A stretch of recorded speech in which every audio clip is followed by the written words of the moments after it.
여러분 안녕하십니까? 취임 한 달을 맞아 기자회견을 연 이재명 대통령이 지난주 부동산 대책은 맛보기에 불과하다고 밝혔습니다. 그런데 과거 다른 대통령들과 확연히 달라 보였던 건 대통령 스스로가 수요 억제책과 공급 확대안 모두를 염두에 두고 있다는 점이 드러난 부분인데요. 특히 수요 억제책은 아직 엄청나게 많이 남아있다고 강조한 발언과 다양한 방법을 통한 공급이 가능하다며 기존의 틀을 깨는 대책과 함께 빠른 속도를 언급한 부분이 눈에 띕니다. 그럼 오늘 이 대통령의 취임 한 달 맞이 기자회견 내용 먼저 김세영 기자가 보도합니다. 민생 회복에 전력을 다하겠다고 강조한 이재명 대통령은 부동산 시장에 대한 규제 의지를 강하게 드러냈습니다. 이번에 대출 규제는 맛배기 정도에 불과하죠. 최근 정부가 6억 원을 넘는 주택담보대출을 제한하기로 한 데 이어 다양한 대책을 추가로 내놓겠다는 뜻으로 해석됩니다. 특히 부동산 시장에 몰린 자본을 금융시장으로 돌려 전체 흐름을 바꾸겠다고 했습니다. 투기적 수요가 사실 부동산 시장을 매우 교란을 하는데 좀 전체 흐름을 좀 바꿀까 해요. 제 마음대로 되지는 않겠지만 이제는 부동산보다는 금융시장으로 옮기는 게 훨씬 더 낫지 않을까. 주택 공급도 크게 늘릴 거라고 했는데 다만 수도권 신도시 건설과 관련해선 과밀화를 초래할 수 있다며 부정적인 반응을 보였습니다. 지방 입장에서 보면 그거 소금물 계속 마시는 거 아니냐, 목마르다고. 계속 수도권 집중이 문제에 대해서 주택 문제가 생기는데 새로 자꾸 신도시 만들어 나가면 그게 또 수도권 집중을 불러오지 않냐. 이 대통령은 또 민생 소비 쿠폰에 대해선 소비 유발 효과가 높다는 점을 재차 강조했습니다. 소비 진작 더하기, 소득 지원 효과도 있죠. 서민들이 너무 먹고 살기 어렵잖아요. 그렇게 먹고 싶은 과일 한 개를 못 사 먹는 그런 사람도 사실 많아요. 다만 추가 지급 가능성에 대해선 재정 상황이 녹록지 않다며 일단 추가 지급할 계획은 없다고 답했습니다. MBC 뉴스 김세영입니다. 검찰개혁을 두고서도 이 대통령은 막힘없는 답변을 내놨습니다. 중요한 현실적 과제이고 과거와 달리 반론도 적다면서 특히 추석 전까지는 제도의 얼개를 만들 수 있을 것 같다며 속도감 있는 권력기관 개혁 의지를 밝혔습니다. 고재민 기자가 보도합니다. 모두 발언에서부터 권력기관에 대한 속도감 있는 개혁 추진을 강조한 이재명 대통령은 이제 검찰개혁의 공감대가 형성됐다고 했습니다. 동일한 주체가 수사권과 기소권을 동시에 가지면 안 된다라는 점에 대해서 이견이 없는 것 같습니다. 문재인 정부 때와 달리 수사권 분리에 대한 반론이 적다면서 기소를 위해 수사하는 나쁜 사례가 논의가 이뤄지는 동안 더 악화했다는 겁니다. 기소 자체를 목표로 수사하는 그리고 기소에 맞춰서 사건을 조작하는 일은 결코 있어서는 안 되죠. 여당 대표 후보들이 추석 전 검찰개혁 완수를 강하게 추진하는 것에 대해선 국회가 결단하기 나름이라면서도 불가능하지 않다고 반응했습니다. 제도 자체를 그때까지 어릴개를 만드는 건 가능할 수도 있을 것 같아요. 다만 분리된 수사권을 누구에게 맡길지, 경찰이 비대해지지 않을지에 대해선 논쟁이 있다며 구체적 설명을 아꼈습니다. 최근 정성호 법무장관, 봉욱 민정수석 등의 인선을 두고 범여권에서 우려가 나오는 데엔 검찰개혁으로 인한 갈등과 부작용을 최소화하기 위한 것이었다고 설명했습니다. 좀 원만하게 또 신속하게 될 수 있도록 하는 것. 그러려면 정부 안에도 또 검찰을 좀 잘 이해하는 사람이 맞는 게 유용성이 있겠다. 기자회견 뒤 이어진 5개 야당 지도부와의 오찬에서도 검찰 인사에 대한 우려가 제기됐는데 더는 국민들이 정치 검찰의 검찰권 오남용으로 인해서 피눈물 흘리는 일이 없도록. 대통령실은 이 대통령 본인이 정치 검찰의 가장 큰 피해자라는 점을 강조하며 차질 없는 검찰개혁 의지를 다시 한번 피력했다고 전했습니다. 한편 국민의힘은 검찰개혁을 강변했지만 실상은 수사권과 기소권을 마음대로 휘두를 수 있도록 수사기관을 권력의 신여로 만들겠다는 의도라고 비판했습니다. MBC 뉴스 고재민입니다. 또 외교 분야 핵심 쟁점이죠. 미국과의 관세 협상에 대해 이 대통령은 쉽지 않은 문제지만 최선을 다하고 있다는 신중한 입장을 밝혔습니다.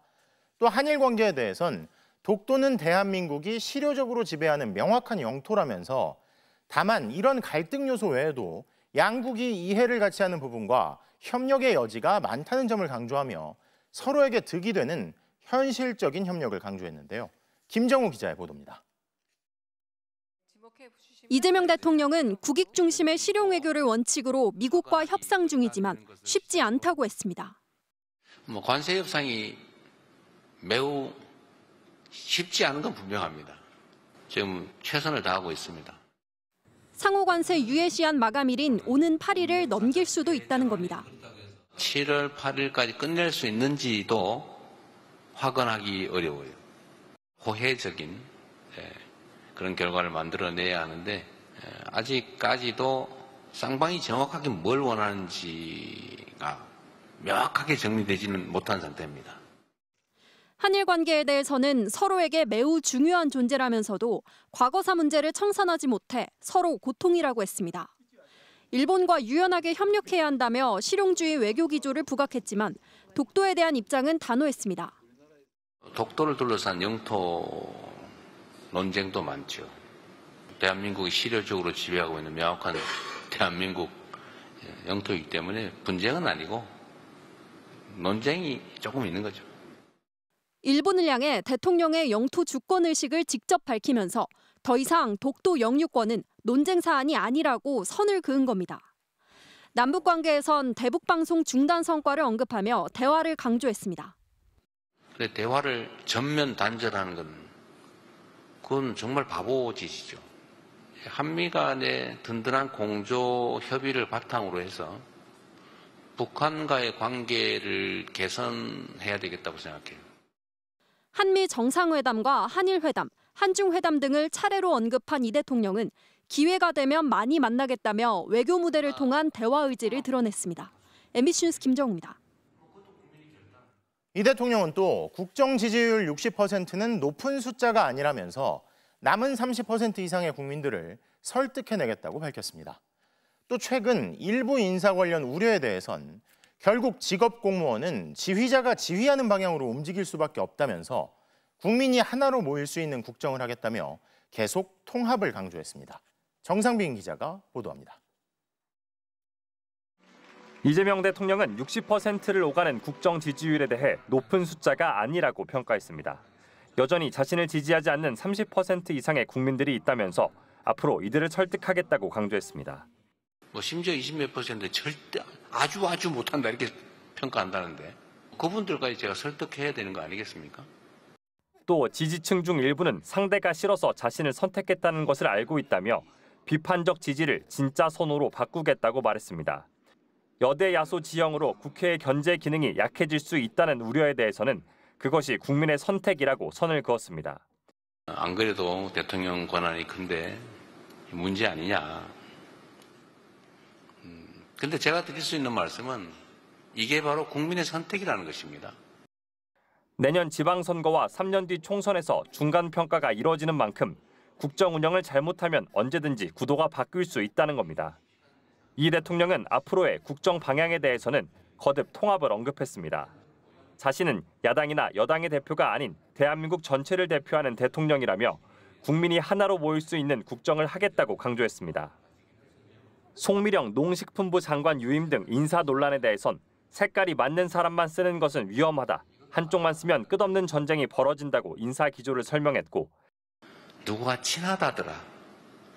누구와 어떤 관계가 있다더라. 이런 걸로 판단해서 배제하기 시작하면 남는 게 없습니다. 야당도 국민의 선택을 받은 대표인 만큼 충분히 존중받아야 한다며 국민의힘 등 야권과의 잦은 소통을 약속했습니다. MBC 뉴스 정상빈입니다. 오늘 기자회견은 내용 이외에도 여러모로 과거와 대비되는 점이 많았습니다. 기자들과 대통령의 거리는 가까워졌고 질문자를 즉석에서 추첨하는 등 이 폭넓은 소통에 초점을 둔 흔적이 뚜렷했는데요. 재은효 기자가 보도합니다. 이목이 집중되는 첫 기자회견. 이재명 대통령이 붉은색과 푸른색이 섞인 넥타이를 메고 등장했습니다. 부채꼴로 펼쳐 앉은 기자단과 두 걸음 남짓 떨어진 자리에 대통령은 연단을 두지 않은 채 눈높이를 맞춰 앉았습니다. 지난 30일은 국난의 파도를 함께 건너고 계신 우리 국민 여러분의 간절한 열망을 매 순간 가슴에 새기며 하루하루 치열하게 달려온 시간이었습니다. 격이 없이 소통하자는 취지로 채택한 타운홀 미팅 방식. 대통령이 연단에 올라 내려보듯 했던 윤석열 전 대통령의 기자회견과는 풍경이 크게 달라졌습니다. 질문을 많이 받기 위해 모두 발언은 12분 분량으로 줄였고 과거 뒷말을 낳았던 질문자 선택엔 무작위 명함 추천 방식을 도입했습니다. 이거 뽑히면은 상금이라도 주고 그래야 되는 거 아니에요? 중간중간 이 대통령이 직접 질문자를 지목할 기회가 있었는데 내신과 외신 모두 여성 기자를 먼저 지목했습니다. 손들어 주시면 대통령께 지목권을 드리겠습니다. 네. 여성으로 하겠습니다. 평소 지역 균형 발전을 강조해온 걸 반영해 지역의 풀뿌리 매체 기자들도 화상으로 초대했습니다. 풀뿌리 신문 기자들을 기자회견에 초대해 주셔서 감사합니다. 미국과의 관세 협상, 의정 갈등 해결 방안 등을 묻자 대통령은 쉽지 않다며 솔직한 마음을 털어놨습니다. 제일 자신 없는 분야가 바로 이 의료 사태였어요. 그런데 여러 가지 상황들이 조금 호전되는 것 같습니다. 이른바 체리따봉 사건 이후 이준석 전 국민의힘 대표와의 갈등을 묻자 윤 전 대통령이 모르쇠로 일관하고 민생 안정과 국민의 안전에 매진을 하다 보니 다른 정치인들께서 어떠한 정치적 발언을 하셨는지 전 정부 비판에 많은 시간을 할애했던 것과도 크게 비교됐습니다. 오늘 기자회견에선 내외신 기자 15명이 대통령에게 질문했습니다. 당초 100분으로 예정됐던 기자회견은 2시간을 채운 뒤에 마무리됐습니다. MBC 뉴스 재은유입니다. 자, 그럼 오늘 기자회견 참석했던 정치팀 김재경 기자에게 현장 분위기 좀 더 자세히 물어보겠습니다. 자, 김 기자, 본격적으로 질문을 하기 전에요. 오늘 기자회견 용산 대통령실 아니고 청와대 영빈관에서 했잖아요. 그렇죠. 공사하는 모습 같은 게 눈에 띄던가요? 혹시 아니면 언제 들어간다 이런 얘기 나옵니까? 그 취재 기자단이 그 버스를 타고 이동했거든요. 단체 버스를 타고 영빈관 바로 앞에 내려서 들어갔기 때문에 어느 정도 공사가 되고 있는지는 보진 못했어요. 네네. 다만 그 지금 청와대로 복귀하는 지금 프로젝트가 진행 중이잖아요. 네네. 보통 취임 100일을 맞아서 들어갈 예정이다 이런 게 애초에 초반에 나왔었는데 공사가 좀 늦어지고 있는 것 같습니다. 보안 문제도 걸려있고 해서 좀 더 걸릴 것 같다 이런 얘기가 나오고 있습니다. 100일이면 이제 한 2달여밖에 안 남았는데 자, 본격적으로 질문을 드리자면 오늘 질문할 기자 선정할 때 보니까 명함 뽑기를 하던데 이게 처음 보는 풍경이었어요. 맞습니다. 명함 뽑기가 누가 어떤 내용으로 질문할지 그리고 정하지 않고 즉석에서 선정하는 방식이잖아요. 이재명 대통령이 이 방법을 듣고 굉장히 좋은 방법이다 이렇게 극찬을 했다고 합니다. 윤석열 정부 때는 질문과 답을 미리 정해놓고 하는 경우가 있었습니다. 참모진들이 기자들에게 전화를 돌려서 어떤 질문을 할지 사전 조사를 하고 그래서 여기에 맞춰서 대통령이 아마도 답변을 준비했었겠죠. 그런데 이번에는 이재명 대통령은 참모진에게 절대로 사전 조사를 하지 말아라 이렇게 강하게 지시를 내렸다고 합니다. 그러니까 짜고 치는 거 하지 않겠다 이런 의지가 보이는 거네요. 자, 그런데 지난 윤석열 정부에서 유독 저희 MBC 기자들한테만 질문할 기회 안 준다는 평가가 많았잖아요. 그렇죠. 그런데 오늘도 저희는 질문을 못 했는데 이게 오늘은 기회를 안 준 게 아니라 뽑기가 안 돼서 그런 거죠? 기회를 못 받은 거죠. 그래서 저도 질문을 좀 하고 싶었던 좀 욕심이 있었는데 사실 오늘 주제가 민생 경제와 정치 외교 안보 그리고 사회 분야 이렇게 세 분야였어요. 분야별로 명함통이 준비돼 있었고 기자 한 명이 그중에 한 통에만 넣을 수 있었습니다. 저는 민생 경제 관련 질문을 하고 싶어서 그 명함통에다 넣었는데 안타깝게도 명함이 뽑히지는 못했습니다. 아마도 우선 모든 언론사에 공평한 기회를 주겠다는 취지였을 거고요. 다만 조금 아쉬움도 좀 있었습니다. 언론사마다 관심이 다르잖아요. 그래서 다양한 질문이 나오다 보니 밀도 있게 질문이 이어지지 못한 측면이 있었고 네. 그러다 보니 예상보다는 쟁점 현안에 대한 질문이 상대적으로 적었던 것 같습니다. 그러니까 소위 방송 3사 그리고 조중동 기자들 질문이 없었던 거예요. 그렇죠. 자, 그런데 이재명 대통령 오늘도 야당과의 소통을 또 강조를 했잖아요. 뭐 인사 우려 이런 얘기도 하면서. 그렇죠. 정치권 반응은 당장 어떻습니까? 먼저 이재명 대통령의 말을 좀 들어보면 이재명 대통령은 야당과의 협치를 위해서 좀 자주 만나겠다 이렇게 답을 했었죠. 그리고 비공개 모임을 자주 열겠다. 왜냐하면 비공개 모임을 열면 좀 마음속에 있는 걸 터놓고 얘기할 수 있지 않느냐. 그래서 그 비공개 모임을 잘 활용하겠다고 얘기했습니다. 다만 정치적 계산에 따른 야당의 무리한 요구에는 응하지 않겠다고 했는데요. 이게 이제 합리적인 소통의 중요성을 강조하면서 손을 내밀겠다 이렇게 읽히죠. 여당인 더불어민주당은 오늘 기자회견에 대해서는 대통령의 의지와 열망, 자신감을 확인할 수 있었다고 밝혔고요.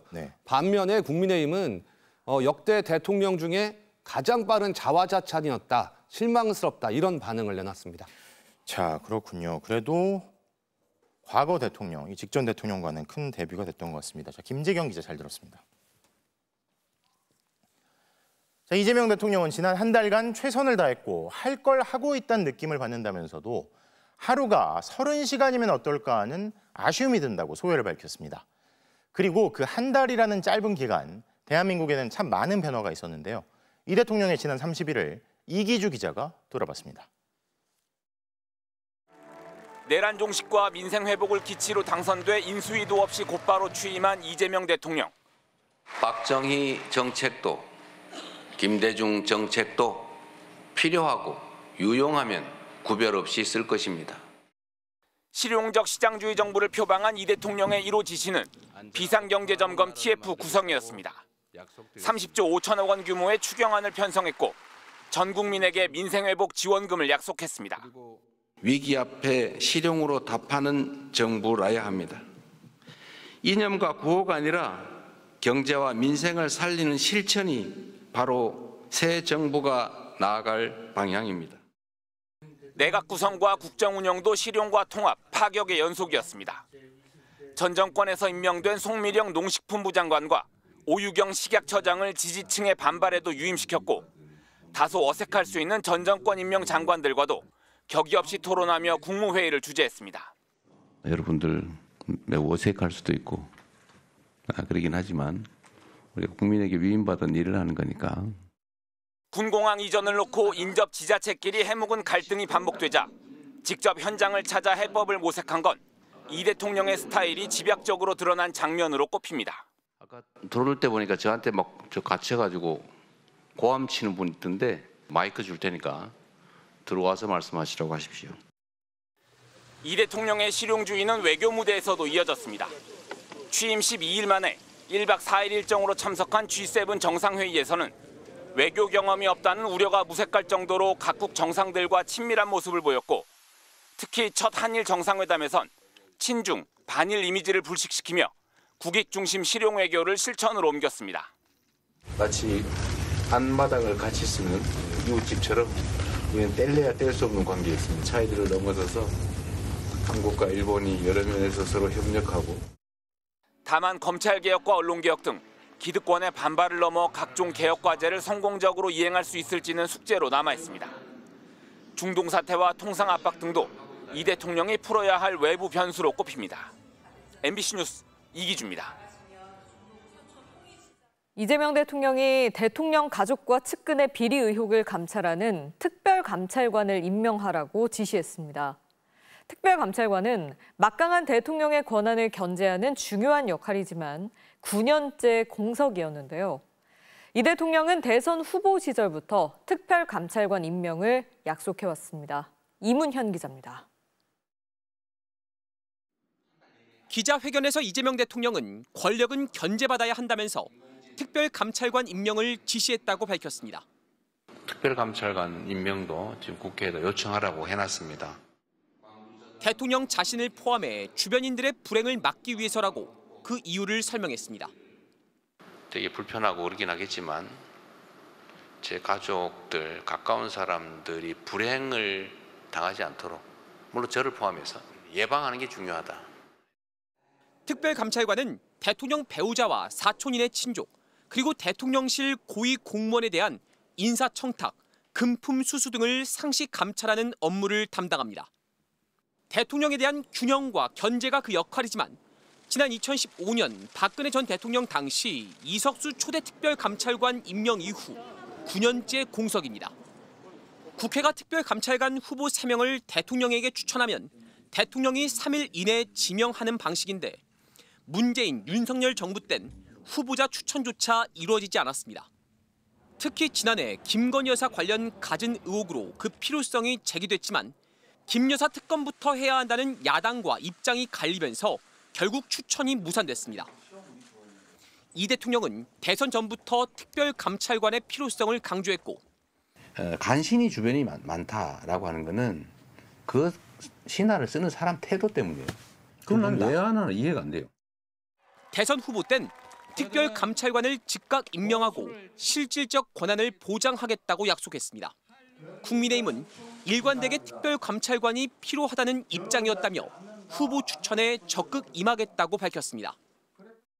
공식적으로 대통령실에서 추천 요구가 들어오면 후보를 추천하게 되어 있는데 적극적으로 협조할 생각입니다. 다만 과거 여야가 합의를 못해 특별감찰관을 임명하지 못한 사례가 있는 만큼 앞으로 후보 추천 과정에서 여야 간의 치열한 논의가 이어질 걸로 보입니다. MBC 뉴스 이문현입니다. 정부가 고강도 부동산 대책을 내놓은 지난 금요일 서울, 강남 등 주요 지역에서 아파트 계약을 당일 취소한 사례가 무려 14건이나 확인됐습니다. 서울 아파트값 상승폭도 8주 만에 감소했는데요. 윤수한 기자가 취재했습니다. 고강도 대출 규제에 시장은 즉각 반응했습니다. 서울 서초구 잠원동의 전용 83제곱미터 아파트는 규제가 발표됐던 지난 금요일 38억 3천만 원에 계약됐다 곧바로 취소됐습니다. 같은 날 목동의 53제곱미터 아파트 역시 18억 8천만 원에 계약을 맺었지만 바로 파기됐습니다. 지난달 27일 단 하루 동안 이런 식으로 계약이 취소된 서울 아파트는 모두 14건에 달합니다. 평소 하루 한 건 있을까 말까 하던 당일 계약 해지 사례가 급증한 겁니다. 정부의 강경 대책에 집값 하락이 예상되는 데다 대출 규제와 갭 투자 금지로 자금 계획이 틀어져 매매를 포기한 사례도 있을 걸로 보고 있습니다. 신용대출이나 그런 걸로 자금을 조달 계획서에 같이 넣었다면 지금 갑작스럽게 신용대출이 반으로 줄었거든요. 부족한 잔금이 생기게 되는 거죠. 아파트값 오름폭도 줄었습니다. 한국부동산원이 발표한 30일 기준 서울 아파트값 주간 상승률은 0.4%. 매주 오름폭을 키워오던 상승률이 8주 만에 둔화됐습니다. 물론 조금 더 정책의 효과가 나타나려면 3주 내지 한 4주 정도의 시간이 필요해 보이는데 전반적으로 상승률이 둔화되면서 하향 안정화되지 않을까. 공급 확대 정책도 빠르게 나올 것으로 보입니다. 지난 정권에서 추진해 현재 진행 중인 3기 신도시 개발에 속도를 내고 용적률 상향으로 공급 물량을 확대하는 방안도 거론됩니다. 이재명 대통령은 속도전을 예고했습니다. 기존에 계획된 신도시가 아직 많이 남아 있어요. 공급이 실제 안 되고 있습니다. 공급도 좀 속도를 충분히 내면 걱정할 상황은 전혀 벌어지지 않을 거다 말씀드립니다. 정부는 또 아파트 이상거래 단속도 강화해 서울뿐 아니라 경기권에서도 부동산 거래 내역과 자금 출처를 집중 점검할 계획입니다. MBC 뉴스 윤수환입니다. 김건희 국정농단 특검팀이 오늘 오전부터 주가 조작 의혹을 받고 있는 삼부토건 본사와 경영진의 집을 압수수색하고 있습니다. 어제 수사를 개시한 지 하루 만에 강제 수사 절차에 들어간 겁니다. 구민지 기자입니다. 서울 종로구의 삼부토건 본사. 승합차에서 내린 김건희 국정농단 특검팀 관계자들이 분주하게 건물 안으로 향합니다. 특검팀은 오늘 오전부터 삼부토건 서울 본사와 전현직 경영인의 주거지를 압수수색했습니다. 지난 2023년 삼부토건을 인수했던 DYD도 압수수색 대상에 포함됐습니다. 민중기 특검팀의 첫 강제 수사입니다.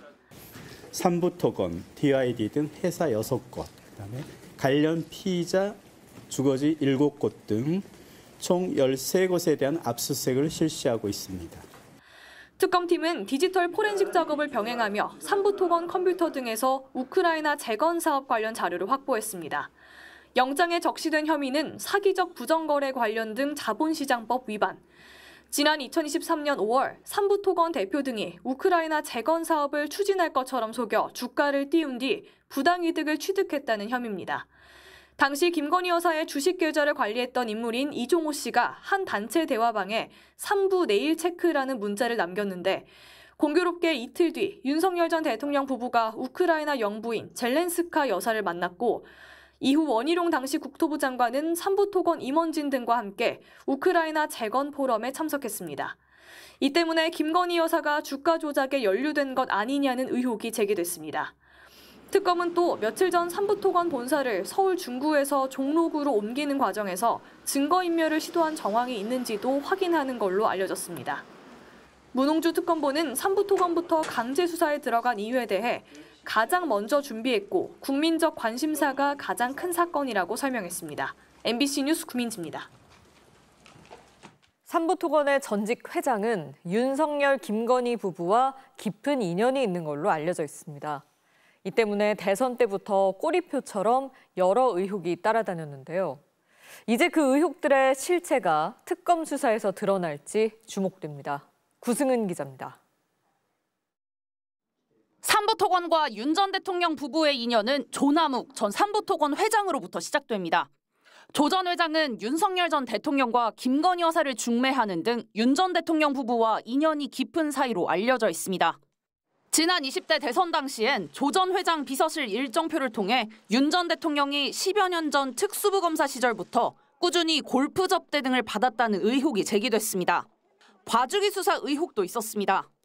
2000년대 파주 운정지구 개발 비리 의혹과 관련해 의정부지검 고양지청이 실질적으로 사업 지분 절반 이상을 보유한 삼부토건을 수사 대상에 올리지 않았다는 겁니다.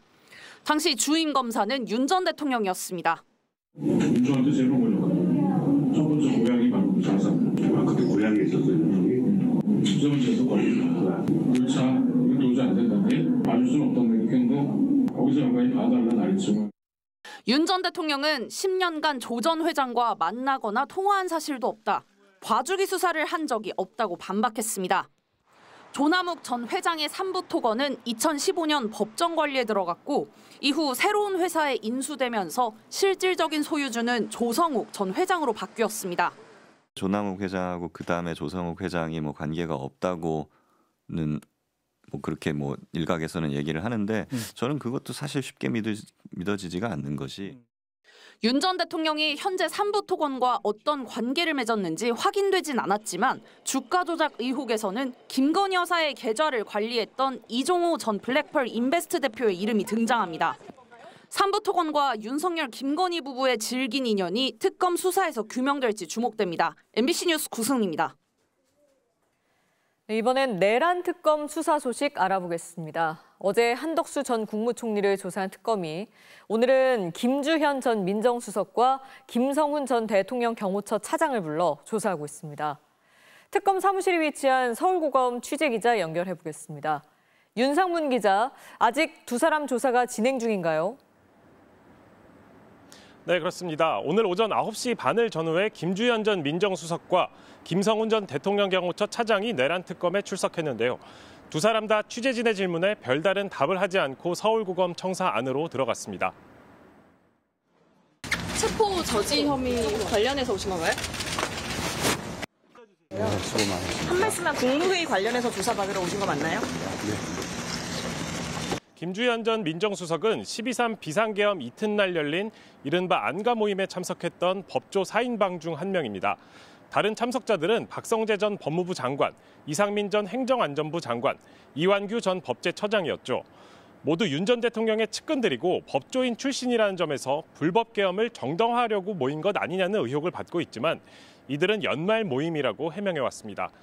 내란 특검은 김 전 수석을 상대로 계엄 전후 행적을 묻는 한편 한덕수 전 총리가 계엄 선포문에 사후 서명을 했다가 폐기한 과정에 관여했는지도 들여다보고 있습니다. 법조 4인방 중 첫 출석인 만큼 계엄 전 국무회의에도 들어가고 안가에도 모였던 이상민 전 장관이나 박성재 전 장관 출석도 임박했다는 관측이 나오고 있습니다. 네, 그리고 김성훈 전 차장도 불렀다는 건 모레 있을 윤 전 대통령 2차 조사를 앞두고 체포 방해 혐의에 대한 수사를 보완하려는 의도도 있을 것 같습니다. 네, 그렇습니다. 김 전 차장은 지난 1월 윤석열 전 대통령 지시를 받아 윤 전 대통령에 대한 체포영장 집행을 막은 혐의를 받고 있습니다. 특검은 윤 전 대통령이 당시 어떤 지시를 내렸는지 추궁했을 것으로 보이는데요. 이미 경찰 수사 과정에서 윤 전 대통령이 메신저로 김 전 차장에게 체포 저지를 지시한 정황도 드러났고요. 2차 체포영장 집행을 앞두고 윤 전 대통령이 김 전 차장에게 총을 쏠 수는 없냐고 물었다는 경호처 직원의 진술도 나온 상태입니다. 특검은 체포 방해 혐의 조사는 계속해서 경찰에서 파견된 박창환 총경에게 맡긴다는 입장이어서 오는 토요일 조사에서 윤 전 대통령이 또 박 총경의 신문을 거부할 가능성도 남아 있습니다. 지금까지 서울고검에서 전해드렸습니다. 전해드린 대로 윤석열 전 대통령에 대한 내란 특검의 2차 조사가 이틀 앞으로 다가온 가운데 윤 전 대통령은 오늘 내란 사건 9차 재판에 출석했습니다. 오늘도 취재진 질문엔 아무런 답을 하지 않은 윤 전 대통령 측은 법정에서 내란 특검이 사건을 넘겨받은 과정을 또 문제 삼았습니다. 유서영 기자입니다. 9번째 내란 재판에 출석한 윤석열 전 대통령. 질문하는 취재진을 등진 채 오늘도 시선은 지지자들을 향했습니다. 올해 특검 조사 적극적으로 진술하실 예정이실까요? 윤 전 대통령은 오늘 재판을 핑계로 내란 특검의 조사를 늦춰달라고 요구해왔습니다. 한 차례 출석에 불응한 끝에 오는 토요일 오전 9시로 출석 일정을 다시 통보받은 상태인데 윤 전 대통령 측은 법정에서도 특검팀이 내란 사건을 넘겨받은 데 다시 딴죽을 걸고 나섰습니다. 특검법 6조 3항의 인계와 7조 1항의 이첩은 다르다며 사건을 수사하던 검찰 특별수사본부는 인계 요청을 받았음에도 특검에 이첩을 했다고 주장한 겁니다. 특검팀은 이첩과 인계는 상식적으로 같은 뜻이라며 특검법을 곡해하는 주장이라고 지적했습니다. 지난 재판에서 윤 전 대통령 측은 특검법이 위헌적이라고 주장했고 특검 1차 출석에선 경찰관이 신문을 하는 점을 문제 삼으며 한때 조사를 거부하기도 했습니다.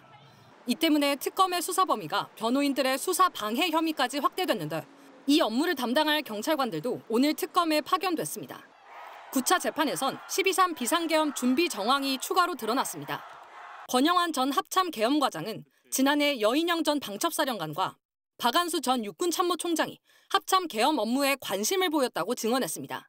권 전 과장은 방첩사에서 지난해 하반기 방첩사령관이 계엄에 관심이 많다면서 계엄 상황 보고에 참석하고 싶어 한다는 입장을 전했고 육군 본부 실무자들도 계엄사를 지원할 만한 게 있는지 알려달라 박안수 총장 지시다라고 말했다고 했습니다. MBC 뉴스 유사입니다. 군 검찰이 항명 혐의 재판 1심에서 무죄가 선고된 박정훈 전 해병대 수사단장에 대해 항명이 맞고 유죄라고 주장하는 의견서를 법원에 낸 걸로 드러났습니다. 특검팀의 사건을 이첩하기 전에 제출한 건데 박정훈 대령 측은 군 검찰의 만행이라고 비판했습니다. 특검팀은 항소 취하를 검토하면서 이종섭 전 국방장관 등에 대한 출국 금지 조치도 이어가기로 했습니다. 변윤재 기자가 보도합니다. 순직 해병 특검 출범을 앞둔 지난달 27일 군 검찰이 서울 고등법원에 의견서를 냈습니다. 군 검찰은 상부에서 해병대 수사단의 조사 결과 이첩을 보류하도록 한 건 축소, 은폐시키려는 게 아니라 법리적 재검토를 위해서였다고 주장했습니다. 다른 변사 사건과 비교해 최상병 사망에 대한 조사가 10여일 만에 이루어져 지나치게 짧아 보류시켰다는 겁니다. 그런데도 박정훈 대령은 적법한 명령을 위법하다고 착각했고 이를 수행할 의지도 없었기 때문에 항명이 맞다고 주장했습니다. 반면 군검찰은 윤석열 전 대통령의 이른바 경로설 등 외압 가능성은 철저히 외면했습니다. 이종섭 당시 국방장관이 이첩 보류 지시 전 02-800-7070 발신 장소가 대통령 집무실 혹은 부속실로 특정된 전화를 받았는데도 이는 고려 대상이 아니라고 했습니다. 또 대통령실 국방비서관과 국방부 법무관리관 등이 당시 수차례 나눈 통화도 거론하지 않았습니다. 법무관리관하고 총 5차례 통화를 하면서 죄명을 빼라, 혐의 사실을 빼라, 혐의자를 빼라 등 이런 얘기를 하길래 제가 분명히 얘기했습니다. 법무관리관님, 지금 하시는 말씀 저는 외압으로 느낀다. 박 대령 측은 02-800-7070으로 온 전화가 구체적으로 어떤 내용인지부터 확인하라며 사병 노릇을 자처한 군 검찰의 만행은 특검을 통해 낱낱이 밝혀질 것이라고 비판했습니다. 1심 군사법원은 앞서 박 대령의 항명 혐의에 대해 무죄를 선고했고 사건을 넘겨받은 특검팀은 군 검찰이 제기한 항소를 취소하는 방안을 검토하고 있습니다. 2차 판 기록을 가져와라. 이 명령이거든요. 이 명령은 위법한 거죠. 명령이 정당하지 않으면 항명죄가 성립할 수 없고요. 특검팀은 수사 외압 의혹을 받는 이종섭 전 장관과 김계환 전 해병대 사령관 등 핵심 관련자들에 대한 출국 금지 조치를 연장했습니다. MBC 뉴스 변은재입니다. 올해 장마는 벌써 끝인가 싶은데 장마 전선이 북쪽으로 올라가면서 실제로 남부지방은 장마가 끝난 것으로 나타났습니다. 중부지방은 아직 장마 전선의 영향을 받겠지만 앞으로는 폭염이 더 기승을 부릴 것으로 보이는데요. 류현준 기자입니다. 한반도 주변 위성 영상입니다. 북서쪽에 긴 띠 모양의 구름대가 보입니다. 북태평양 고기압이 한반도를 뒤덮을 정도로 빠르게 확장하면서 많은 비를 뿌릴 정체전선이 그만큼 올라간 겁니다. 지난달 25일 정체전선의 위치입니다. 이때만 해도 한반도 남쪽에 자리 잡으면서 전국이 장마 영향권에 들어갔는데요. 일주일이 지난 2일 정체전선의 위치를 보시면요. 북서쪽으로 완전히 올라가 있죠. 그러면서 제주의 경우 지난달 26일, 남부지방은 그제인 지난 1일 사실상 정체전선 영향을 완전히 벗어나면서 장마가 끝났습니다. 제주와 남부지방은 각각 15일, 13일에서 14일 동안 장마했던 건데 기상관측사상 1973년에 이어 역대 두 번째로 짧은 장마를 기록하게 됐습니다. 다만 당장 내일 정체전선 위치를 봐도 중부지방과는 상당히 가깝죠. 아직 영향을 받을 가능성이 남아 있어서요. 전국적인 장마 종료를 선언하기엔 이른 상황입니다. 북태평양 고기압이 우리나라 상공을 덮으면서 제주도와 남부지방은 정체전선의 영향에서 벗어나는 것으로 분석됩니다. 다음 주까지는 전국 대부분 지역에서 폭염과 열대야가 이어질 것으로 보입니다. 특히 기상청은 중부지방의 경우 고온다습한 남서풍의 유입으로 체감온도가 기온보다 높을 것으로 내다봤습니다. 문제는 북태평양 고기압에 고온 건조한 티베트 고기압까지 더해지면 더욱 강한 폭염이 나타날 수 있다는 겁니다. 사상 최악의 폭염으로 기록된 지난 2018년과 같이 큰 피해가 속출할 수 있다는 우려도 나옵니다. 먼 북극의 해빙이 감소하며 평소보다 많은 열을 흡수하고 있고 뜨거워진 바다가 주요 원인으로 꼽힙니다. 작년에 이어서 관측사상 최고 수준의 고수온이 북태평양에 유지되면서 북태평양 기압계의 강도를 강화시켰습니다. 기상청은 당분간 온열 질환에 철저히 대비해 줄 것을 당부했습니다. MBC 뉴스 류현준입니다. 무더위엔 야외에서 일하는 분들이 특히 더 힘이 들죠. 온열 질환 환자도 지난해보다 크게 늘었습니다. 이승현 기자가 현장 취재했습니다. 체감온도 30도를 넘은 오늘 오후 서울 남대문 시장. 수레에 짐을 가득 실은 한 여성이 시장 곳곳을 바쁘게 다닙니다. 도매업체에서 떼온 물건들을 상점에 배달하다 보면 온몸이 금세 땀에 젖습니다. 실내로 들어갈 때만 쐴 수 있는 에어컨 바람은 그때뿐입니다. 잠깐인데요. 들어왔다 나가면 더 힘들어요. 잠깐 들어가면 약간 천국이잖아요. 천국과 지옥을 왔다 갔다 하는 느낌이 들어요. 하루 돌아야 하는 상점은 50군데. 찜통 더위에 고된 노동을 견디려면 자주 얼음물을 마시는 수밖에 없습니다. 올해까지 13번째 여름을 이렇게 버텼습니다. 온몸에 땀띠가 날 정도로 진짜 괴롭고 힘들 때가 많아요. 그러니까 이 일을 포기를 해야 되나라고 하는데 포기할 수는 없고. 청량리역 인근 토스트를 파는 노점. 뜨거운 불판 앞에서 연신 부채질을 해보지만 폭염 앞에서는 무용지물입니다. 잠시 양해를 구하고 제가 이곳 노점 안으로 들어왔습니다. 이곳은 이 뜨거운 불판 때문에 내부가 마치 찜질방처럼 느껴질 정도인데요. 이 실내 온도도 무려 35도나 가리키고 있습니다. 에어컨은 그림의 떡입니다. 요즘에 장사가 너무 안 되잖아요. 에어컨 값 내기도 진짜 만만치 않아요. 그래서 못 트는 거예요. 요즘 같은 무더위는 전통시장 매출에도 직격탄입니다. 열대야 때문에 나가지 말라 이렇게 방송을 또 하시잖아요. 그러니까 더 못 나오십니다. 매상이 많이 줄어요. 예년보다 더 빨리 시작된 폭염. 올해 온열 질환자는 지금까지 633명, 이 가운데 5명이 숨졌습니다. 지난해 같은 기간보다 온열 질환자가 1.5배 정도 많습니다. 보건당국은 온열 질환을 피하려면 낮 시간 야외 작업을 자제하고 시원한 환경에서 휴식하라고 했지만 오늘 하루 시장 3곳을 돌며 만난 노동자 가운데 그 권고를 따를 수 있는 사람은 없었습니다. MBC 뉴스 이승연입니다. 에어컨이 있어도 냉방비를 감당하기 어려워서 제대로 켜지 못하는 분들도 많죠. 그래서 에너지 취약계층의 냉난방비를 지원하는 에너지 바우처 제도가 있는데 이걸 다 쓰지 못해서 예산이 남아돈다고 합니다.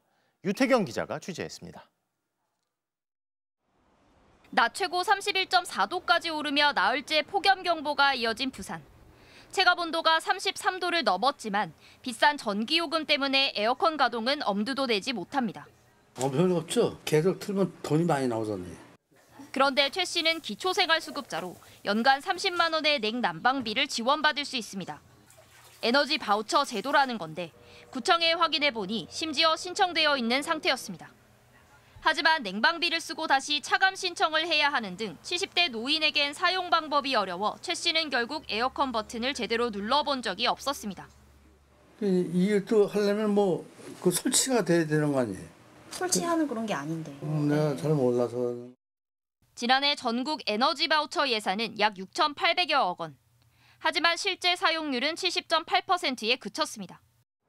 부산의 에너지 바우처 신청 대상 가구는 12만 3천여 가구로 전국에서 3번째로 많은 규모입니다. 연간 170억이 넘는 예산이 쓰지도 못한 채 남아도는 상황. 미사용 가구 대부분이 고령자 장애인으로 추정되지만 사용률이 낮은 원인조차 파악하지 못하고 있습니다.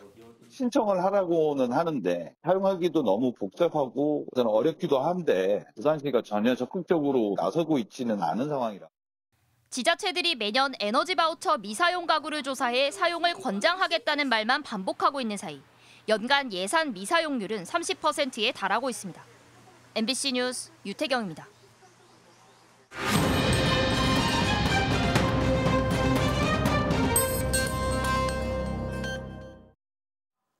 해마다 심해지는 폭염은 기후변화와 깊은 관련이 있고 특히 극지방의 빠른 기후변화는 전 지구적 이상기후를 부채질하고 있습니다.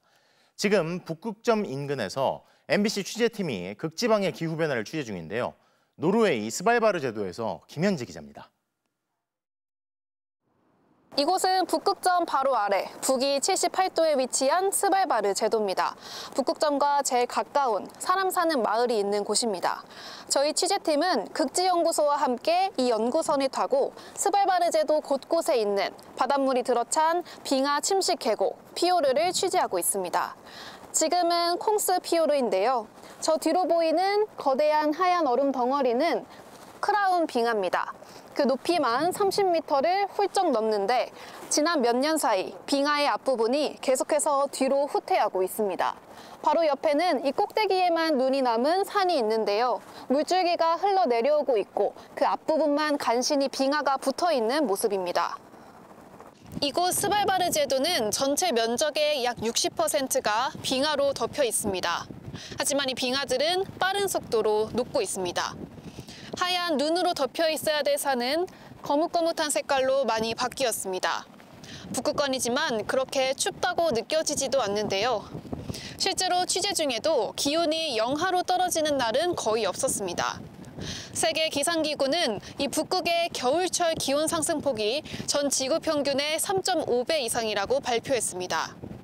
북극에서 벌어지는 이런 급격한 변화는 더 이상 우리와 먼 이야기가 아닙니다. 한국의 여름철 폭염과 폭우 역시 이 북극의 변화에서부터 시작됐습니다. 우리가 북극의 변화를 유의 깊게 관찰하고 또 행동해야 하는 이유입니다. 이곳에서 취재팀이 목격한 북극의 변화상은 곧 한국으로 돌아가 시청자 여러분들께 전해드리도록 하겠습니다. 지금까지 노르웨이 스발바르 제도에서 MBC 뉴스 김현지입니다. 서울에서 또 차량이 인도를 덮치는 사고가 나서 사망자가 발생했습니다. 잇따르는 차량의 인도 돌진 사고에 대해 대책 마련이 시급합니다. 이승지 기자가 보도합니다. 택시 한 대가 인도 위로 올라와 있습니다. 인도 옆 공원에 나무를 들이받고 멈춘 택시 주변에는 크고 작은 파편이 널려 있습니다. 보도와 그 공원과 사이에 걸쳐 있었던 것 같아요. 일단 바퀴 2개가 보도 위로 올라가긴 했어요. 사람들이 운전자를 꺼내서 CPR 하는 것만 저희가 보고. 오늘 오후 4시 반쯤 서울 도봉구 방학동에서 택시가 인도로 돌진했습니다. 이 사고로 인도에 있던 50대 남성이 심정지 상태로 병원에 옮겨졌지만 숨졌습니다. 택시 운전자인 60대 남성은 현재 의식이 없는 상태입니다. 또 다른 보행자 2명과 택시 승객 1명도 다쳤는데 생명에 지장이 없는 것으로 전해졌습니다. 사고 장소가 버스 정류장 바로 옆이어서 하마터면 더 큰 인명피해로 이어질 뻔했습니다. 경찰은 CCTV와 차량 블랙박스 영상, 택시 승객 등 목격자 진술을 토대로 정확한 사고 경위를 조사할 방침입니다. 최근 차량 돌진 사고가 잇따르고 있어 각별한 주의와 함께 안전대책 마련이 시급해 보입니다. 지난달 12일 서울 강남의 한 식당에 중형 승용차가 돌진해 4명이 다쳤습니다. 그제 서울 마포구에서는 SUV 전기차가 인도를 지나 공원 의자를 덮쳐 1명이 숨졌고 어제는 강원 영동고속도로 휴게소 건물로 80대 운전자가 모는 SUV 차량이 들이닥치면서 16명이 다쳤습니다. MBC 뉴스 이승지입니다. 어제 대관령 휴게소 식당으로 돌진한 SUV 차량 운전자에 대해서는 현재 조사가 진행 중입니다. 80대 운전자는 브레이크 대신 가속 페달을 밟았다고 진술했는데요. 사고가 끊이지 않는 가운데 고령 운전자의 면허 반납은 여전히 제자리 걸음입니다. 배현환 기자입니다. 어제 영동고속도로 강릉 방면 강릉 대관령 휴게소에서 80대 여성이 몰던 SUV 차량이 휴게소 식당으로 돌진해 식당이 아수라장으로 변했습니다. 부서진 문, 유리가 다 깨져 뻥 뚫려 있는 창, 식탁이나 의자가 모두 치워진 텅 빈 식당.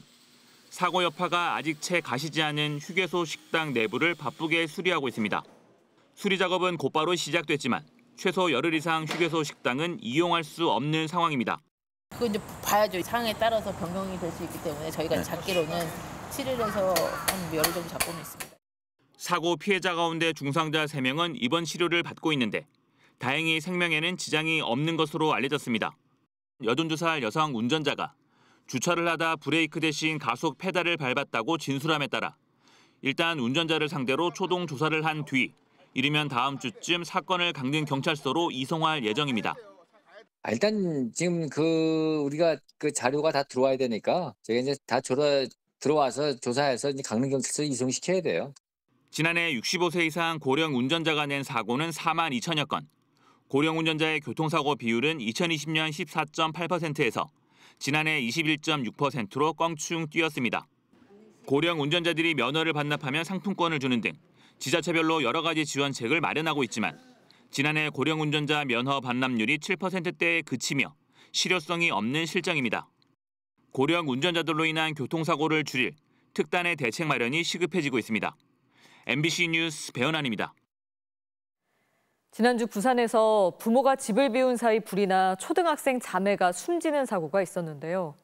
어젯밤 8살, 6살 어린 자매가 화재로 숨지는 안타까운 사고가 또 발생했습니다. 장혜지 기자입니다. 시커먼 연기와 함께 불길이 치솟고 소방차가 아파트 단지로 들어옵니다. 불이 난 집 이웃 주민은 몸을 베란다 밖까지 내놓고 필사적으로 물을 뿌립니다. 아들이 밖에서 잡고 물이 세니까 제가 여기서 신랑 잡고 신랑이 몸 반절 떼서. 어젯밤 11시쯤 부산 기장군의 한 아파트 6층에서 폭발음과 함께 불이 났습니다. 팍 가길래 그게 얼마나 컸으면 저 유리문이 다 닫힌 데서 바깥에까지 퍽 소리가. 소방대가 도착해 문을 열어보니 8살, 6살 자매가 의식을 잃은 채 발견됐지만 결국 숨졌습니다. 불은 부모가 볼일을 보러 집을 나선 지 20분 만에 난 것으로 추정됩니다. 화재 현장에는 이렇게 출입을 통제하는 폴리스 라인이 쳐져 있고 이렇게 바닥에는 진화 당시 깨진 유리 조각들이 떨어져 있습니다. 지은 지 20년 가까운 아파트라 스프링클러도 없었고 에어컨에 연결된 멀티탭의 전선에 끊긴 흔적이 발견됐는데 지난주 초등학생 자매의 목숨을 앗아간 부산 진구의 한 아파트 화재와 마찬가지였습니다. 어린이 4명이 잇따라 숨지는 참극이 이어지고 나서야 부산시는 스프링클러 없는 아파트에 대한 전수조사 등 뒤늦은 대책 마련에 나섰습니다. 아이들만 이게 남겨두고 나가는 일이 있도록 하는데 저희가 이 돌봄 지원 체계를 거기에 맞추어서 강화하겠다는 말. 이런 가운데 소방당국은 화재 발생 2시간 전까지 아파트에 정전이 반복됐던 현상이 이번 화재와의 관련이 있는지 조사 중입니다. MBC 뉴스 장예지입니다.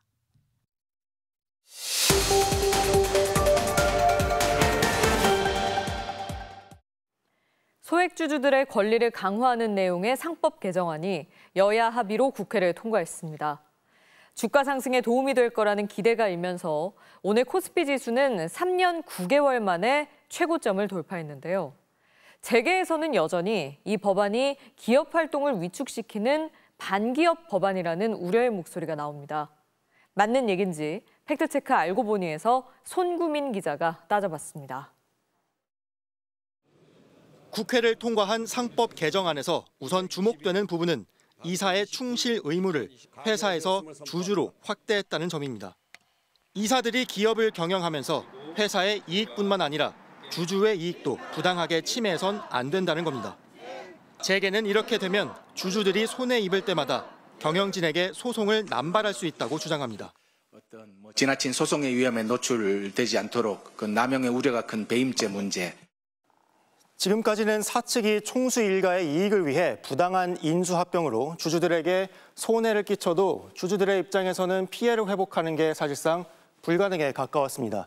하지만 이제 주주의 이익을 보호하는 법적 근거가 마련돼서 부당하게 피해를 입은 소액주주들이 소송을 제기할 수 있는 문턱이 낮아졌습니다. 이는 세계적인 추세입니다. 재작년 주요 20개국 G20과 OECD가 발표한 경영 책임 가이드라인을 보면요. 서두에서부터 회사와 주주에 대한 책임을 이사회는 다 해야 한다 이렇게 못 받고 있습니다. 또 다른 쟁점은 대기업의 감사위원 선출에 최대 주주와 특수 관계인의 의결권을 3%로 제한하는 이른바 감사위원 3% 규칙입니다. 기존엔 사회이사인 감사위원을 뽑을 때 기업 회장과 자녀가 30, 10, 총 50%가 넘는 지분을 갖고 있더라도 각자 3%만 행사할 수 있었는데요. 개정안은 회장과 자녀를 모두 합쳐서 3%만 행사할 수 있도록 제한을 더 강화했습니다. 경영을 감시할 감사위원으로 독립적인 인물이 뽑힐 가능성이 더 커진 겁니다. 재계는 해외 투기 자본이 이를 이용해서 회사 기밀을 빼낼 수 있다고 주장하는데요. 사회이사의 기밀 유출은 사실 지금도 처벌 대상입니다. OECD 국가들을 봐도 90%가 감사위원회의 독립성을 법으로 정해놓고 있습니다. 미국은 더 엄격해서 2002년부터 모든 감사위원을 최대 주주의 영향을 받지 않는 독립이사로 구성하도록 돼 있습니다. 새롭게 도입되는 전자주주총회에 대해서도 재계는 의사결정이 늦어지고 보안 사고나 시스템 오류가 있을 수 있다며 반대해왔습니다.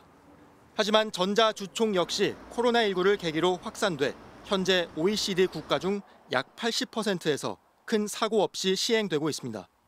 이처럼 새로 바뀌는 내용 대부분이 이미 주요 국가들에서 시행되고 있다는 점에서 개정안을 반기업 법안이라고 하기는 어려워 보입니다.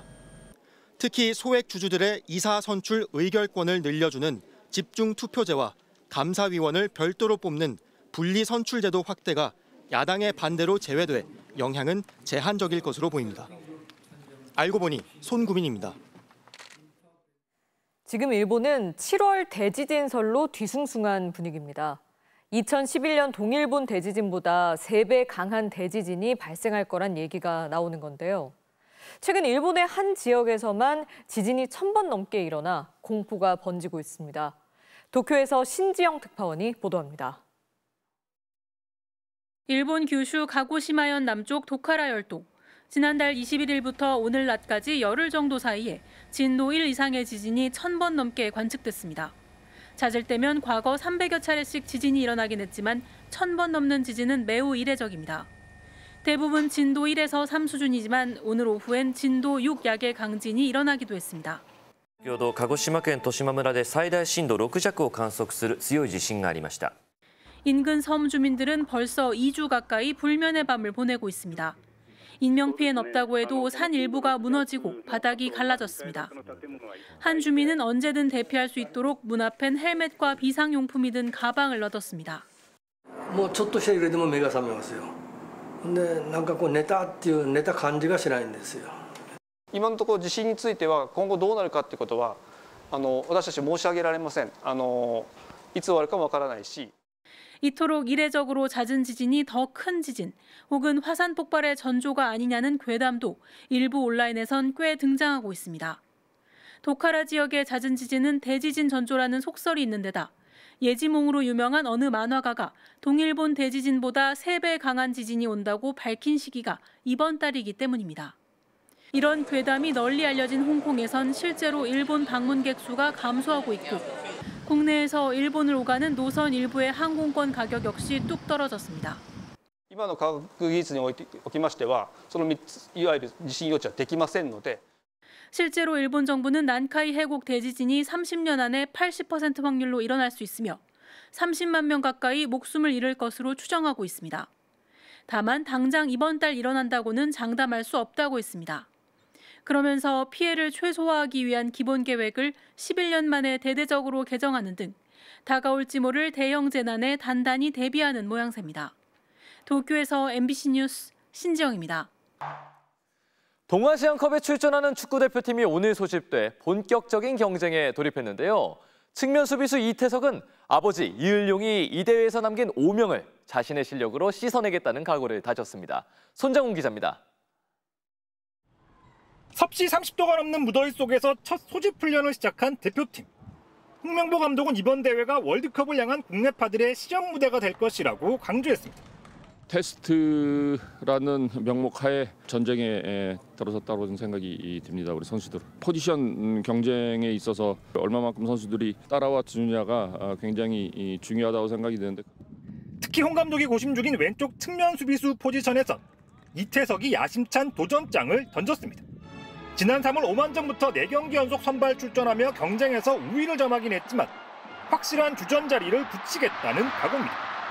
A대표팀이라는 곳이 사실 부담도 많이 되는 곳이기 때문에 속으로는 좀 많이 불안하고 목표를 향해서 지금 계속 열심히 노력하고 있고 저도 잘 준비하도록 하겠습니다. 공교롭게 22년 전 이 대회 중국전에서 아버지 이을용이 상대 뒤통수를 가격한 뒤 퇴장당해 을용타란 달갑지 않은 별명을 얻기도 했습니다. 이번에도 중국전을 앞둔 이태석은 아버지의 오명을 실력으로 씻어내겠다는 각오를 밝혔습니다. 당연히 해서는 안 될 행동이라고 생각하고요. 아버지도 많이 반성을 하고 계실 거고 대표팀 선수로서 또 실력으로 누르는 게 제일 바람직한 선택이지 않나라고 생각합니다. 대표팀은 오는 7일 중국전을 시작으로 홍콩, 일본과 차례로 맞붙습니다. MBC 뉴스 손장훈입니다. 올해 고교 2학년인데도 벌써부터 스카우트들이 집중적으로 관찰하는 선수가 있습니다. 오늘 청룡기 대회에서도 투타에서 모두 돋보인 부산고의 하현승 선수를 김태용 기자가 만나봤습니다. 194cm의 장신으로 한눈에 봐도 눈길을 끄는 선수. 투타에서 모두 돋보여 부산고 5탄이로 불리는 2학년 하현승입니다. 오늘도 2번 지명타자로 나서 첫 타석 안타로 선취점을 이끌었고 6회부터 마운드에 올라 4이닝을 한 점으로 막아내며 세이브를 올리는 등 투타 겸업을 제대로 선보였습니다. 무조건 제가 어떻게든 어떤 수를 써서라도 이 경기는 제가 막아야겠다고 생각하고 던졌던 게 좋은 결과가 있었던 것 같습니다. 2학년 최대어로 꼽히는 만큼 오늘도 메이저리그 5개 구단 스카우트가 하현승이 치고 던질 때마다 집중 관찰했습니다. 육상선수 출신인 부모님으로부터 물려받은 신체 조건과 운동신경을 높게 평가받은 반면 우익수 실책 상황에서 적극적으로 주루 플레이를 하지 않은 점을 지적하는 스카우트도 있었습니다. 주루 할 때 절대 무리하지 말고 힘을 좀 아껴놓으라고 하셔서 그런 사소한 플레이 하나하나가 제 가치를 떨어뜨린다고 생각하기 때문에 더 열심히 해야 될 것 같습니다. 불펜에서 몸을 풀다가 갑자기 방망이를 잡아야 하는 상황이 반복되기도 했지만 투타 겸업은 포기할 수 없습니다. 오타니 선수만큼 아니지만 아무나 할 수 없는 경험이고 기회고 그런 능력이 있어야 되기 때문에 제가 된다 하고만 하면 계속 해서 해보고 싶습니다. 고교 유망주의 미국행이 활발해지면서 향후 거취를 고민하고 있다는 하현승. 일단 지금 목표는 청소년 대표팀 승선입니다. 한국 야구의 미래가 되겠습니다. 화이팅! MBC 뉴스 김태현입니다. 팬들의 반발 속에 FC 서울을 떠난 기성용 선수가 오늘 포항에 공식 입단했습니다. 등번호는 데뷔 시절 달았던 40번을 선택했네요. 목요일 밤 스포츠 뉴스였습니다.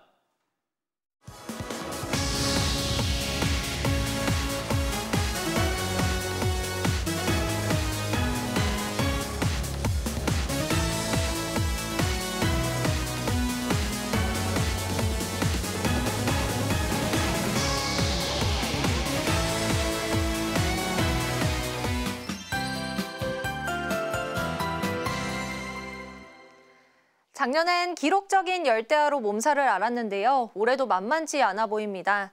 지난 밤사이 서울의 기온이 26.8도로 나흘째 열대야가 이어졌고요. 강릉도 30.4도로 역대 7월 중 가장 높은 기온을 기록했습니다. 어젯밤 서울 반포 한강공원엔 많은 시민들이 야외로 나와 더위를 식히기도 했습니다. 한편 기상청은 남부와 제주의 장마가 사실상 종료됐다고 밝혔는데요. 역대 두 번째로 짧은 장마 일수를 기록했습니다. 중부지방은 아직 정체전선의 영향을 받을 가능성이 남아있는데요. 내일 오전부터 낮 사이 수도권과 강원 지역을 중심으로는 장맛비가 오락가락하겠습니다. 비가 내려도 폭염은 계속되겠습니다. 내일 한낮에 밀양의 기온이 37도, 강릉은 35도까지 치솟겠고요. 특히 서쪽 지역은 고온다습한 남서풍이 그대로 닿으면서 체감 온도가 높게 나타나겠습니다. 서울이 33도, 아산과 남원도 36도까지 오르겠습니다. 내일 중북부 지방은 흐리겠고 그 밖의 지역은 맑은 하늘이 드러나겠습니다. 내일 아침 기온은 서울이 25도, 강릉 28도로 열대야가 이어지겠고요. 한낮 기온은 서울이 31도, 대구 36도까지 오르겠습니다. 날씨였습니다. 목요일 뉴스데스크 오늘 순서 여기까지입니다. 시청해주신 여러분 고맙습니다.